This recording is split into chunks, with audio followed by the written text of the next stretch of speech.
Hello everyone, welcome to Homeschool Autism Life. My name is Jamie and today's video is a continuation of my open collaboration with Jessica from the Waldock Way and Abby from Rooted in Rest.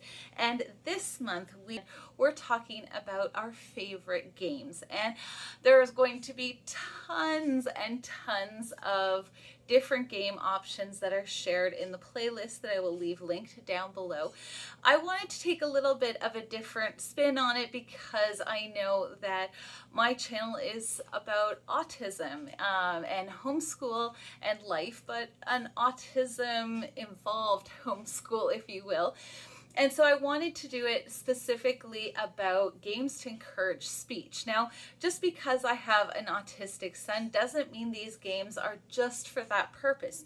If you have a little one who you're noticing is, struggling with different things like, describing words or I like versus I don't like, these are games that you can use with your young ones to just encourage more conversation and that sort of thing. So again, I'm going to say right off the bat that I am in no way, shape, or form an expert at anything, but I do enjoy these games. So the first one, I don't actually have a physical thing to show you. It is a game that my son actually made up, but it's more or less just a chase game.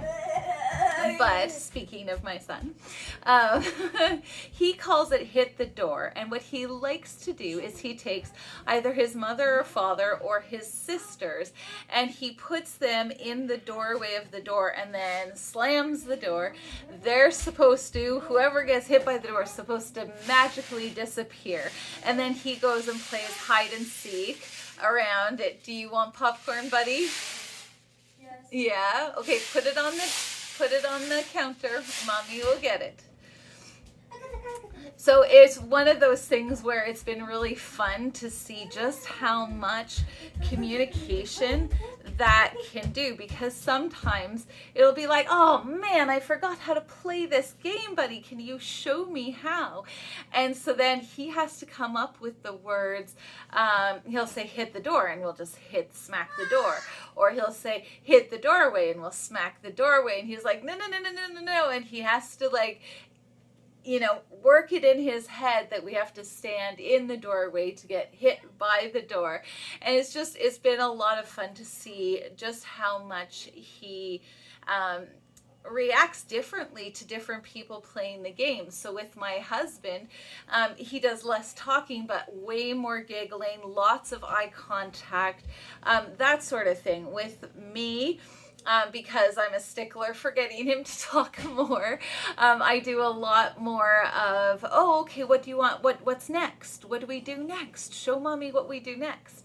And then with my girls, see, Anna is like, she can turn off crazy rabid dog in no time. And Darian, because she's so slapstick, as far as her comedy timing and stuff like that, he loves playing with her because she's so aggressive, and he'll be like, mommy, help, and I'll have to pull them away. So it's been really fun to see just how different. And then the girls added another component to this where they won't hide necessarily, but maybe they run to mommy and daddy's room and they fall asleep on the bed, and Darian has to, figure out how to fix it. So oftentimes you'll hear him say, wake up, and then they wake up and he's running down the hall full tilt, run for your life. So that one is one that I really wanted to say, those little moments of time that you go, oh, this isn't a teachable moment, when they're playing tag or hide and go seek or whatever. I often, as well, with hide and go seek, I will be behind Darian or in front of Darian because the girls usually like to jump out and scare him. I've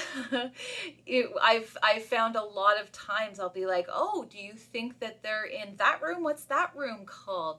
Or, oh, maybe they're under this black thing. What's this black thing called? And it's the desk. And so getting him to articulate new words to express what's happening in a moment where he is so motivated because he's having so much fun has been awesome. And he's been doing it for like, he'll leave his Xbox and do it for 2 hours, which is so much fun to see because I'm not curtailing or taking away something. He's choosing to leave it. And that to me means even more than me, pulling something away from him. So really excited about that. Another one, if you've watched this channel a bunch of times or for months, you've seen this game before, but I think it was a mug for a present, and I took the box because it was like a perfect cube shape, and I made this dice game.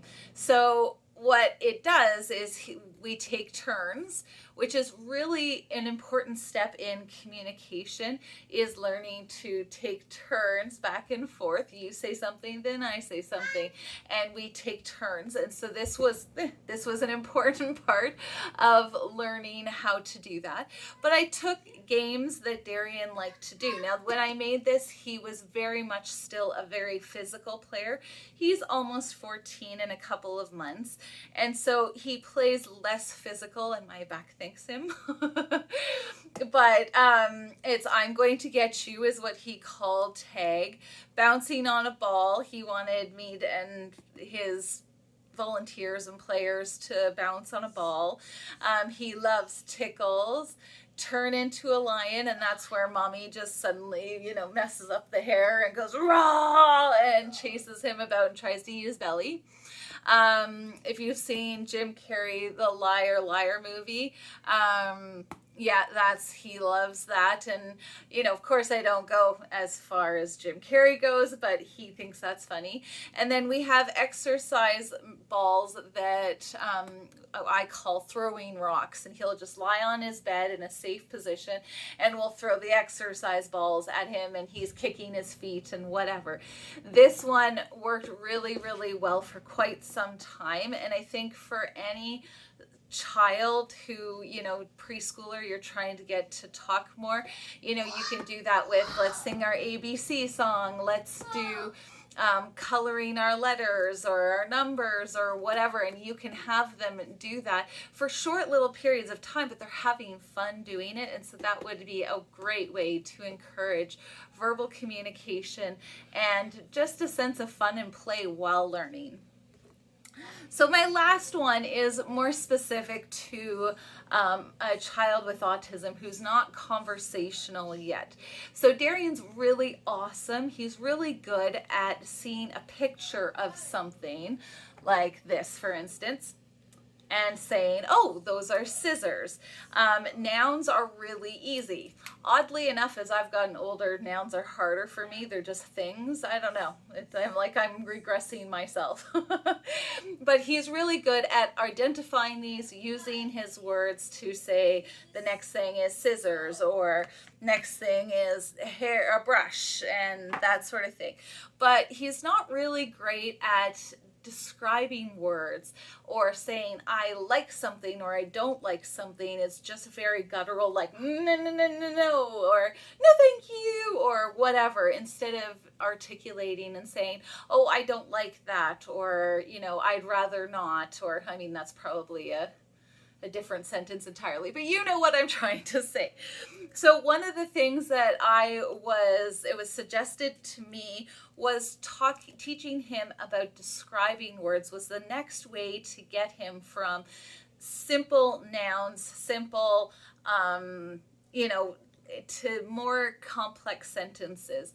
We read Dr. Seuss, so he's got like the and the A's and that sort of thing, but it's still like putting all those pieces together.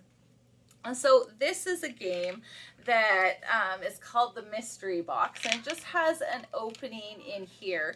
And what I do is I put these stickers, like and do not like, on my hands or on my knees as I'm sitting in front of him.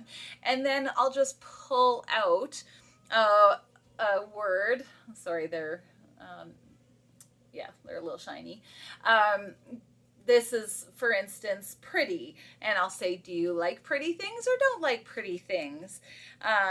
This one is excited. And, you know, we're picking things that we're trying to get him to see, A, use those words, number one, but B, being able to articulate whether he likes something or doesn't like something. So this is foolish, which is another describing word. Hail is a noun, but again, it's like the like and dislike. I've kind of mixed them up a little bit. Grumpy. Do you like it when you're grumpy or don't like it when you're grumpy? How about when you're worried? Do you like it when you're worried or don't like it?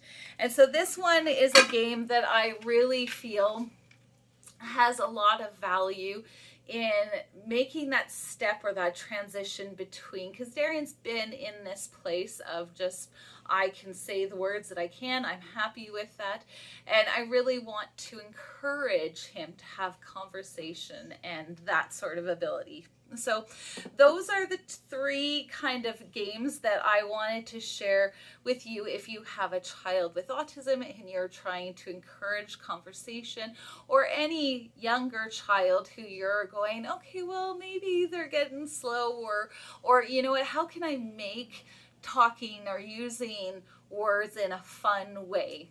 I hope that this has been helpful. Thank you again to Abby from Rooted and Rest and Jessica from the Waldock Way. I usually say it the other way around, so my brain's like, I will leave their channels linked down below. Thank you for taking the time to watch this video, and have a wonderful, wonderful homeschool day. We'll talk to you next time. Bye.